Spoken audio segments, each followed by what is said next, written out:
They were once radiant beings, messengers of light, guardians of heaven's harmony. But something changed. I will not serve. A flicker of defiance, a whisper of rebellion, and the sky itself would never be the same. Across cultures and centuries, the legend of the fallen angels has gripped the human soul, not just as a tale of divine punishment, but as a mirror reflecting our deepest struggles: pride, temptation, the thirst for freedom, and the heavy cost of choice. In the heart of Judeo-Christian tradition, the story begins with one name whispered in awe and dread: Lucifer. Beautiful, brilliant, but not content. His ambition was not merely to serve, but to rule, to ascend, to be like God. And so, in a single, shattering moment, paradise cracked. The morning star fell like lightning, cast out along with those who dared follow him. Once clothed in glory, they were now beings of exile, banished from the heavenly realm into shadow and silence. But this tale is not unique to one faith. In the Islamic tradition, there is Iblis, who refused to bow before Adam. His pride severed him from divine favor. And in the mythologies of Greece and Rome, echoes of this story resound.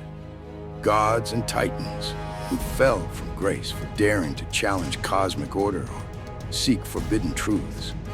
Though the names change, the essence remains the same. Celestial beings who chose rebellion over obedience and paid a heavy price. Yet, why do they captivate us so deeply? Because these stories are not just about angels. They are about us. They reveal the fragile line between loyalty and betrayal, virtue and vice.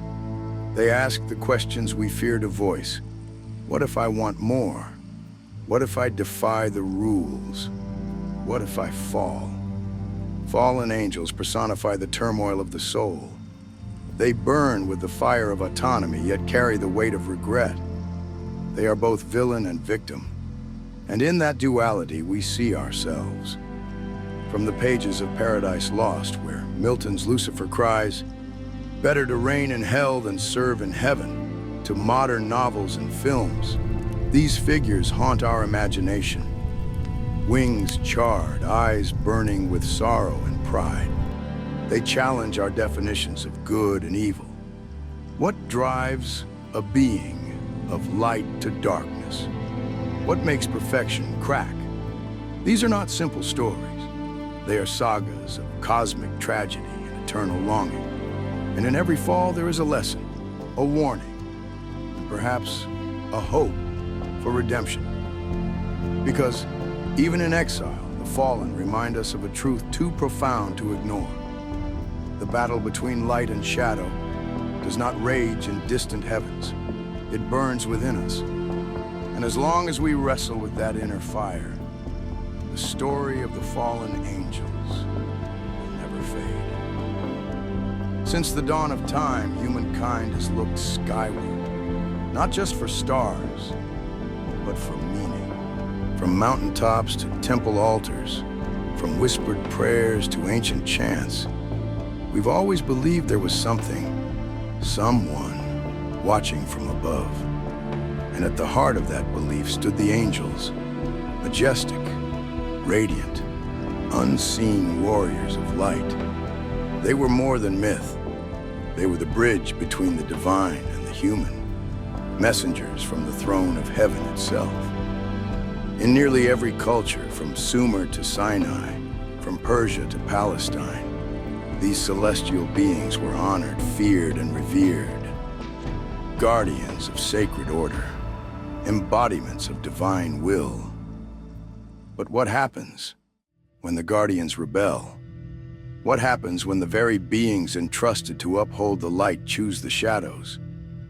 This is where the story of fallen angels begins, and everything begins to fracture.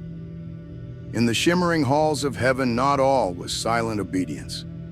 Some angels looked upon humanity and questioned. Some, like Lucifer, burned with a different fire, one not of devotion, But desire, he wanted more.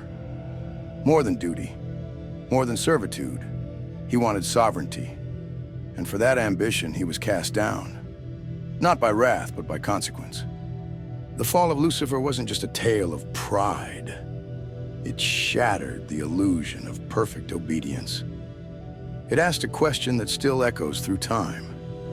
Is rebellion the flaw of creation, or its deepest truth? Theology trembled under this weight. Was Lucifer's defiance a tragic mistake, or a part of the divine plan? Philosophers, mystics, and scribes have wrestled with this paradox for centuries, because his story isn't just about Angel, it's about us. It's about free will, temptation, the hunger for freedom, and the price of stepping beyond the bounds of heaven. But Lucifer's tale is only the beginning. There are others.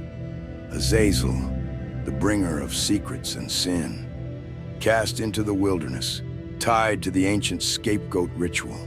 He represents not just guilt, but the burden we try to cast away, the darkness we pretend doesn't follow us home. Samael, the venom of God, neither fully angel nor fully demon, a being of paradox, straddling light and shadow. He reminds us that not all evil is obvious, and not all good is pure. And then there is Lilith, not an angel, but something older, something wilder.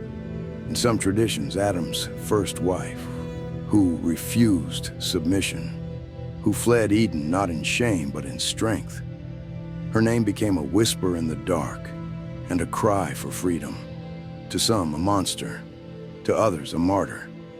Each of these beings, whether bound in chains or cloaked in legend, forces us to ask, what is righteousness? Who decides the lines between obedience and autonomy? Their falls are not just celestial events, they are spiritual earthquakes, warnings, reflections, symbols of the divine potential and divine danger within every human soul. And so, the mythos of the fallen angels endures, not just because of their rebellion, but because their stories feel familiar. Because in their fall, we see our own, our questions, our temptations, our struggles with power, morality, identity. Through them, we confront the eternal war between light and darkness, not in the skies, but in our hearts. Long before the rise of kings or the forging of empires, a higher kingdom reigned, not of stone or steel, but of spirit and fire. In the invisible realms beyond human reach, a divine order moved with perfect rhythm. And at the heart of this cosmic symphony stood the angels, beings of light, flame, and purpose. But they were not all equal. There was structure, hierarchy, and a design more intricate than anything the mortal mind could grasp. One of the earliest maps to this celestial realm came from the writings of a mysterious figure, Pseudo-Dionysius the Areopagite, a Christian philosopher cloaked in mystery and vision. In his profound work, The Celestial Hierarchy, he unveiled a divine order, 3 triads, 9 ranks, cascading from the throne of God to the very edge of the human world. At the pinnacle were the seraphim, cherubim, and thrones, beings who dwelled nearest to the divine presence. So close to the light, they burned with endless praise.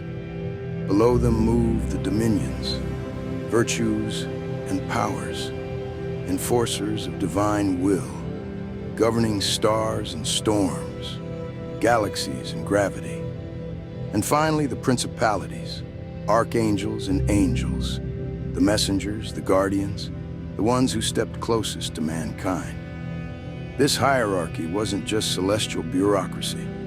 It was a blueprint of the universe itself, reflecting harmony, balance, and holy order. But order can be fragile, because even in heaven, there was something more than obedience. There was free will, Unlike beasts of instinct or machines of law, angels could choose to love, to serve, to rebel. And with that freedom came the shadow of consequence. The story of Lucifer, the morning star, still echoes like thunder in the soul of creation. He stood near the top of heaven's design, but wanted more. Not to reflect glory, but to possess it. Not to serve, but to reign. And so, with a single choice, the music shattered. Lucifer's fall was not just a moment of disobedience. It was a warning. Even perfection can fracture when pride takes root. But his was not the only rebellion. In the ancient book of Enoch, a forgotten text hidden for centuries, we uncover another story, one darker, one more earthly. It tells of the Watchers, angels sent to observe humanity, to guide, to protect. But what they saw stirred something within them. Desire. They descended, not with orders, but with longing. They took mortal wives and bore offspring. The Nephilim, giants who brought chaos to the world. It was a betrayal that crossed boundaries, not just of heaven, but of nature itself. The Watchers were not cast down like Lucifer. They fell willingly, and for that, they were chained beneath the earth, awaiting judgment. Their legacy, a reminder that even divine beings can be undone by love, lust, and the pull of mortality. These ancient stories, from Dionysius's heavenly ladder to Enoch's tragic descent, are more than myth. They are reflections of the human condition, dressed in wings and fire. Because in every angel who chooses, we see ourselves, torn between duty and desire, obedience and defiance. And in their fall, we confront a truth too deep to ignore. The most dangerous gift is freedom. Before darkness had a name, there was light. Not just any light, but the most radiant, the most exalted. A being of unimaginable beauty and power. His name was Lucifer. In the great expanse of heaven, he stood near the throne, a masterpiece of creation, adorned in wisdom, robed in brilliance, and crowned with authority. Known as the morning star, the light bringer, he was the very reflection of divine splendor. Lucifer wasn't just another angel. He led them, a guardian of heavenly order, a messenger of light, a prince among the celestial hosts. But deep within the beauty, a shadow began to stir. At first, it was only a whisper, a thought. What if? What if glory could be his alone? What if he could rise higher than his station, higher than even God? This seed, so small, so silent, began to grow. Pride took root, not pride in service, but in self. The mirror no longer reflected heaven, it reflected him. Scriptures like Isaiah and Ezekiel echo the tragic melody. I will ascend to heaven. I will raise my throne above the stars of God. I will make myself like the Most High. But heaven is not ruled by ambition. And so, war broke out in the heavens, not with swords of steel, but with wills forged in fire. Lucifer, once radiant, now roared with rebellion. A third of the angels followed him, their wings once pure, now tainted by defiance. The heavens trembled. And then, the fall. Like lightning, he was cast down. Not wounded, stripped, not killed, transformed. He who had shone brightest now bore the name Satan, the adversary. He who had once led the choirs of heaven now echoed in the caverns of exile. The Lightbringer became the bearer of shadows. But this was no simple transformation, it was a fracture of identity. A warning, a wound across eternity. Lucifer's fall is more than the tale of one angel's rebellion. It is the cosmic tragedy of free will misused, of glory turned inward, of ambition without restraint. And yet, his story didn't end in the abyss. Through centuries of art, literature, and legend, Lucifer would return, not as a horned monster, but as a complex figure, a rebel, a seeker, a challenger of thrones. To some, he is a tragic hero, defiant against divine tyranny. To others, the ultimate villain, the corrupter of souls, the enemy of all that is sacred. But one truth remains. Lucifer's story is a mirror, held up to every soul that has ever craved more. It asks, when does the pursuit of greatness become the path to ruin? When does light become pride, and pride become darkness? In the end, the fall of Lucifer is not just about rebellion. It's about identity and the cost of forgetting who you were created to be. A radiant beginning, a ruinous choice, a legacy that still shapes heaven and haunts earth. Long ago, before the flood cleansed the world, the sky cracked open. From the heights of heaven, a host of angels descended, not in glory, but in secrecy. They were called the Watchers, sent to observe mankind. But what began as duty unraveled into desire. Among them stood a figure unlike the rest, enigmatic, powerful, and dangerously curious. Azazel. Not merely an observer, not just a rebel. He was the one who taught. According to the Book of Enoch, Azazel was a chief among the Watchers, and it was he who crossed the line not just of heaven and earth, but of knowledge and power. As the other angels fell for the beauty of mortal women, Azazel gave humanity something far more dangerous than love.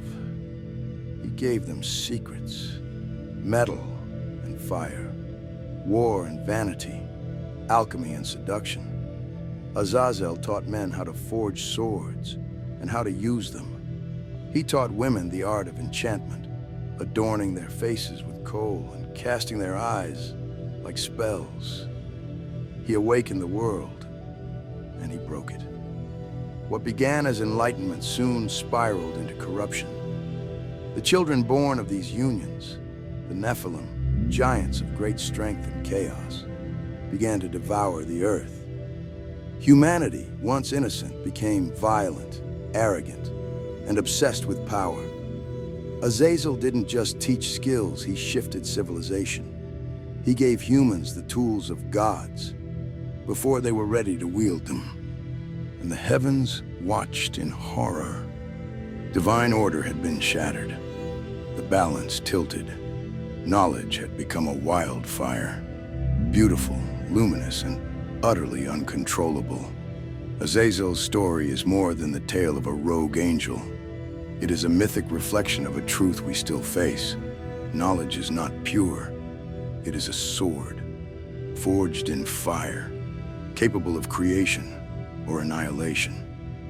The teachings of Azazel symbolize the eternal paradox. The same wisdom that elevates can also corrupt. The same insight that inspires can destroy. He is the patron saint of forbidden progress, the spark of genius wrapped in the curse of hubris. And in his choice, we see the burden of free will. Azazel could have remained silent. He could have obeyed, but he chose to give, to reveal, to empower. And for that, he was condemned. According to the ancient texts, Azazel was bound in the desert, cast into darkness, and blamed for the sins of a world teetering on collapse. Some say he still lies beneath the earth, imprisoned until the final judgment. But his legacy remains. Every weapon forged, every secret unveiled. Every time we ask, should we, even if we can, we echo the dilemma of Azazel. Was he a corrupter or a liberator? A villain or a tragic visionary? His tale is not black and white. It's forged in gray, in flame, in dust. In the end, Azazel stands as a symbol of the sacred and the dangerous, a being who gave humanity the stars, but left them scorched by the fire.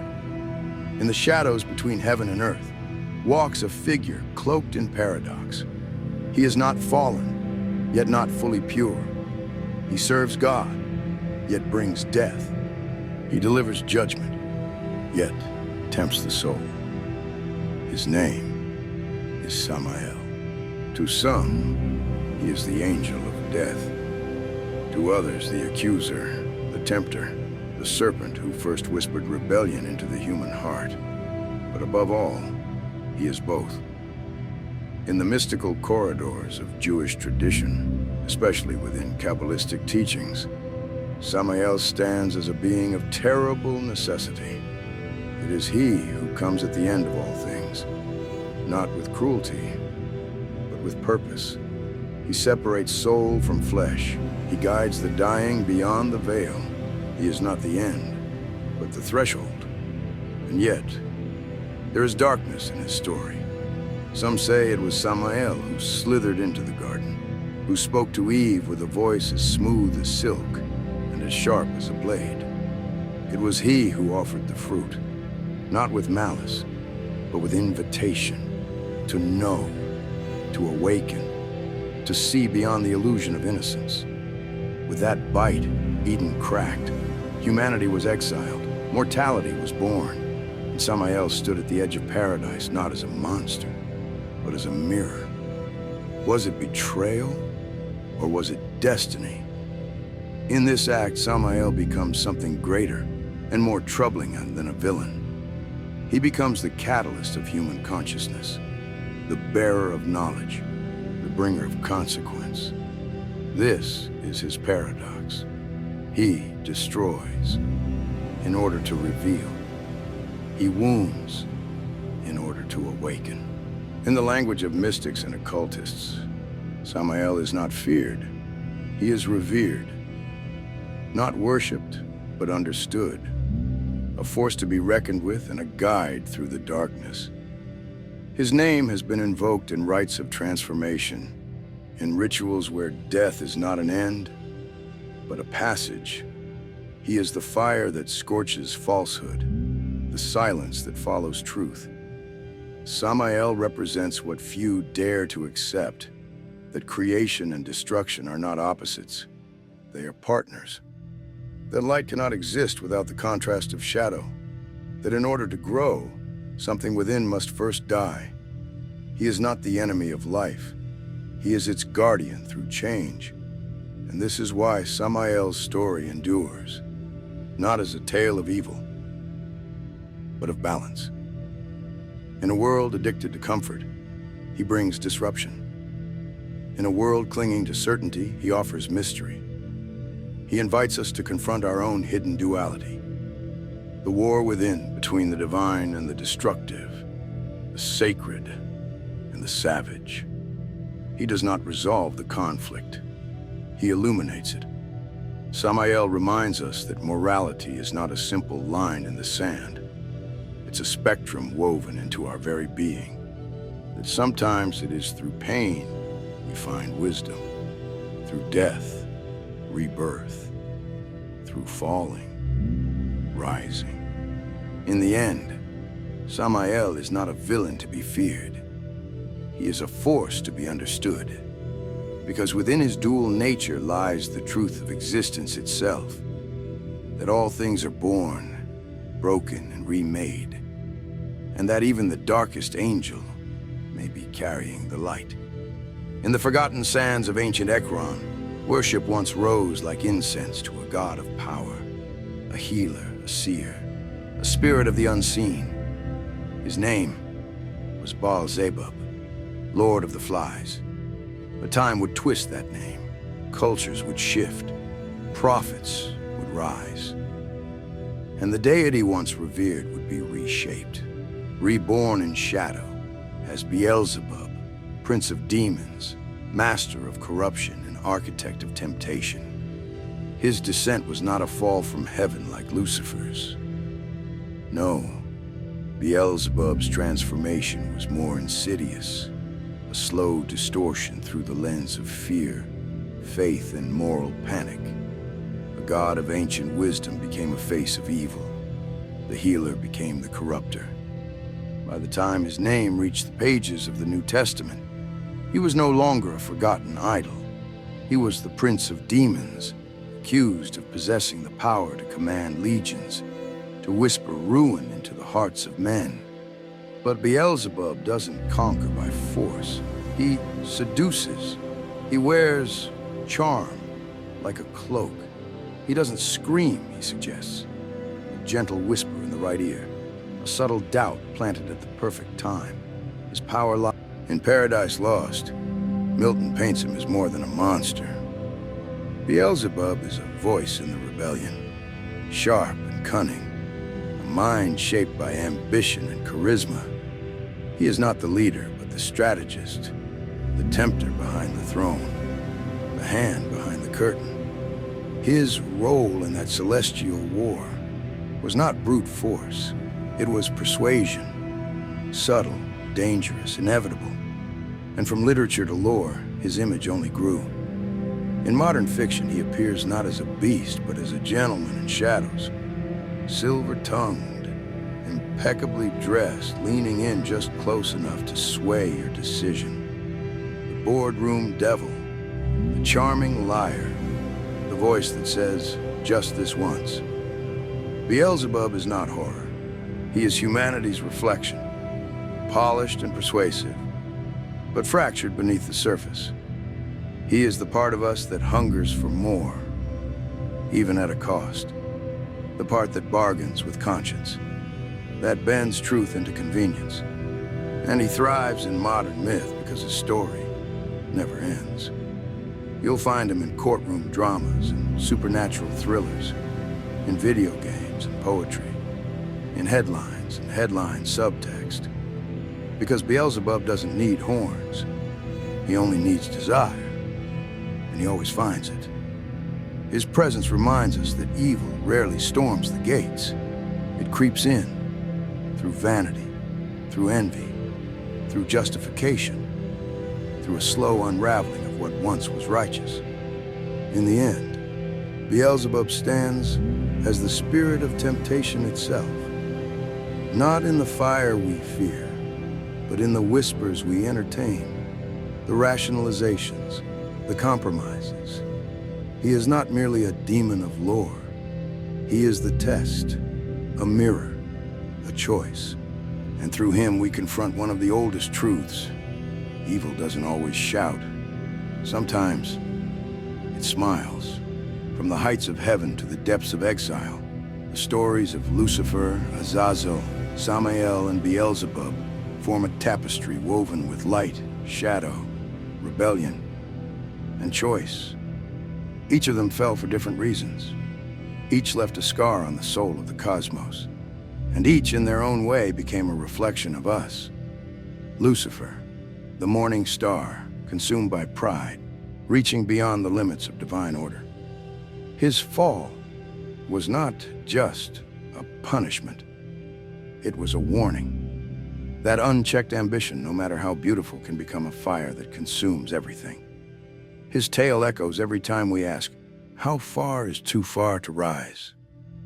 Azazel, the forbidden teacher, who gave humanity the tools of gods but not the wisdom to wield them. His story is a reminder that knowledge alone is never enough, that without conscience, even the greatest discoveries can become instruments of ruin. Samael, the angel who carries death in one hand and divine judgment in the other. His presence in Eden, his role in the end of days, forces us to confront a truth we often flee, that the shadow is part of the design, that even in destruction, there may be purpose, and that the path to enlightenment often leads us through our darkest trials. Beelzebub, the tempter, the whisperer, the face of corruption behind the smile. His legacy is not one of fire and force, but of subtle decay. He teaches us that evil rarely kicks down the door. It asks permission. Together, these beings are not just characters of ancient myth. They are symbols, cautionary echoes, truths too powerful to forget. They remind us that the battle between good and evil doesn't rage in the clouds or in the pit. It burns inside every human heart, that we are each part light, part shadow, and that the choices we make shape the worlds we live in. So we ask you now, what ambitions do you chase? What truths do you seek? What temptations whisper when no one is watching? The stories of the fallen invite us not to fear, but to understand, to learn, to rise. If this journey stirred something in you, don't let it end here. Subscribe to the channel, like the video, share it with someone who walks the line between darkness and light. And most importantly, leave a comment. What spoke to you most? Which angel's story challenged your perspective? Together, let's continue to explore the hidden corners of myth, morality, and the mysteries that shape our souls. Because the fallen weren't the end of the story. They were the beginning of understanding who we are.